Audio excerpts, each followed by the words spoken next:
What's up, guys? It is Carly here bringing you another episode in the weekly dose of horror. I know I kind of dropped the ball on doing these actually weekly, but and I do apologize for that, but my weekends are kind of busy during the summertime, and I've just kind of been going to the movies a lot after work and stuff like that, and I just haven't had the time to really watch, just a random movie or, the next up movie in my collection. So I do apologize for that, but of course I'm gonna just keep on doing this for as long as I really want to or can.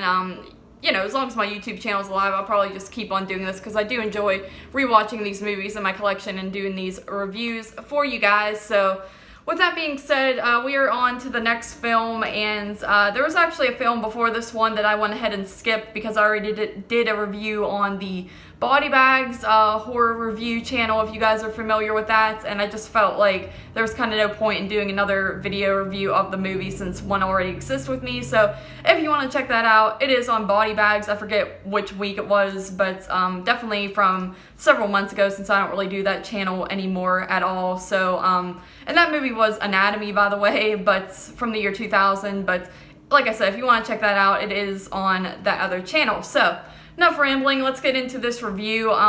Next up we have Audition from the year 1999. This, of course, is a Takashi Miike film. It's a very popular movie. This is one that I remember getting a lot of hype back in the day, and it was kind of before I was really into all types of different horror. Like, I didn't really delve into these, foreign films, Asian films, Italian films, anything like that. But I had known about it. I think I learned about it on watching the 100 Scariest Movie Moments on Bravo, actually, and it was one I'd always wanted to check out. I've only seen this once before, and half of it one other time at a friend's house. It was halfway over, so this will be like a second time watch for me, basically. But the movie here, you're following this father. He is a widowed father. You see at the beginning of the film that his wife passes away from some disease when his son is still very young, and it kind of skips ahead years later to where the son is a teenager, and he's kind of telling his dad, like, you're getting older. The dad looks like he's probably in his late 40s, early 50s or something like that. And the son's kind of just telling him he should go out and try to find a new girlfriend or wife or something like that, just because the dad is getting older and the son's obviously grown, so he just feels it's time for the father to move on and find someone. The dad actually does go ahead and take his advice, but he does it in a very interesting way. Him and one of his buddies decide to hold this fake film audition where they just interview a bunch of women and ask them different questions about their, jobs, talents, personality, and all that. And like I said, it's this fake film audition, but in reality, it's his way of kind of weeding through all these women and deciding which ones that he likes and would be interested in dating. So they do all that, and this one girl out of all of them kind of sticks out to him because she writes something in her, resume, I guess you can say, that sticks out to him about how she kind of gets through hard times or something like that. I forget exactly what it was, but that kind of sticks out to him. And she's also more just reserved and timid, so you get all these other girls who are kind of laying everything out on the table, and this girl just seems very different from them. So he decides to start going on dates with her. His buddy kind of sees some red flags, like with her stories and background. Some of the stuff she says doesn't really add up, like where she works and things like that. So he finds that these people have never heard of her, but the dad sort of just ignores him because he's really, really interested in this woman, and he continues dating her, and then things kind of go from there and get very out of control by the end. So this movie says it's from 2002. I think it's from 99 though, actually. The back cover does say 2002, but anyway, just a random observation there. Yeah, this movie, it's one that I had always heard was a bit overrated, and I would kind of agree with that. Back then, I feel like it was definitely overrated, probably back in the, later 2000s and things like that. It seemed like a lot of people kind of talked about this one and said how it's one of the grossest movies ever, and it's really disturbing, and it is overrated in the sense that it really doesn't get disturbing until the very end, and at this point in my life I've seen movies that are a lot more disgusting and hard to watch than this one, and it's mainly because you don't really get anything until the end. The movie leading up to all that is more of like this romantic drama type of film. It does have its suspenseful moments where you kind of, right off the bat, you know something's kind of up with this girl. They make that very obvious just by the cover alone, but you know that it's not going to end well for this guy, and you just want him to kind of believe his friend who's saying like, hey, this girl's employers and these people say that she never actually worked for them when she said she did, and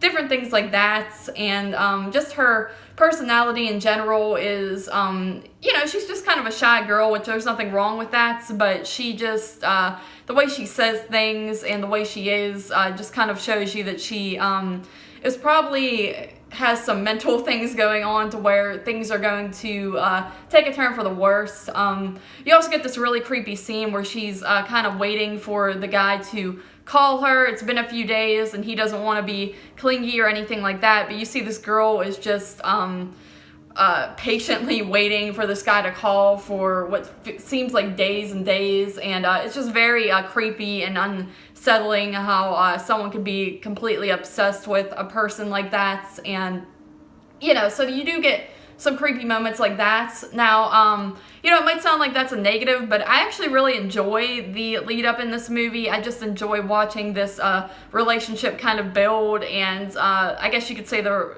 romantic, dramatic parts of this film I get enjoyment out of. It's a pretty long movie, runs almost 2 hours, and I don't feel that it really drags for what's going on, especially, like I said, there's not really a lot of horror until the ending, but I don't think it drags or anything like that. I didn't feel that way the first time around, and I didn't feel that way the second time around, so definitely give it credit for that, because it could easily get very boring. But I'm just really invested in the main guy. Like, you kind of feel bad for him because he's just trying to find love, and he obviously really cares for this woman and is willing to just marry her and kind of move on and be happy with her, but you know deep down this woman's just got these different intentions going on, and maybe she doesn't, maybe she, you know, could avoid them. You kind of get that vibe, because there is one thing in the movie that does sort of set her off, and you feel maybe if that didn't happen that she would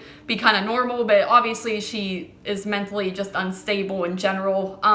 When you do get to the, I guess you could say, horror aspects, the kind of final act in this movie, I'm not a huge fan of the way it's filmed. It's kind of done in these weird flashbacks and dream sequences and things like that that kind of get a little bit confusing to watch. I understand what they were trying to portray, but the first time I watched the film I was a little bit like, what the heck is going on? Is this in the present, or is this in the past, and stuff like that. I'm never really a huge fan of when stories are told in that way in general, because it can get a little convoluted and confusing in a way, but you know, it's not overly bad, and that's when you do get some of the grotesque, disturbing scenes, which are pretty effective, I will say. Even today, they definitely hold up. Just this one scene with a guy that she has previously been involved with is really unsettling and disturbing, and I also think this main actress does a fantastic job of just showing how mentally screwed up she is, because you get these scenes where she's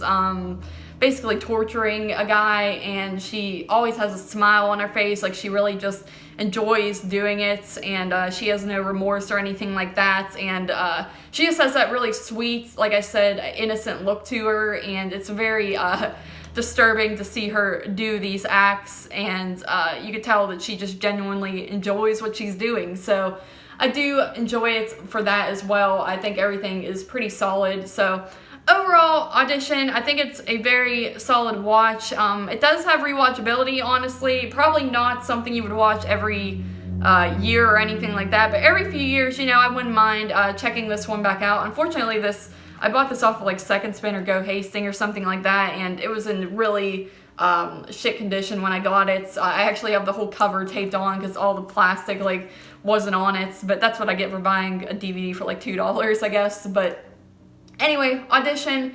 Give this one, believe I gave it an 8 out of 10. Definitely recommend it if you have not seen it. The overrated thing, I feel like, has kind of died out at this point. I really don't hear many people talk about this movie anymore, but I just remember when I first learned about it, it was one that kind of, the whole overhype thing definitely got to me to where I felt like I had to check this out, and it was going to be the most disturbing thing I'd ever seen. And when I watched it, I thought, oh, that really wasn't that bad. But like I said, nowadays, I think it's kind of died out at this point, especially with some of the other movies that have come out and movies that people have discovered. So that's definitely not a big problem. So 8 out of 10 for Audition. I do enjoy this one. So yeah, thank you guys once again for joining me for this weekly dose of horror, and may or may not be back next week, but I'll definitely be back eventually. So thank you guys once again.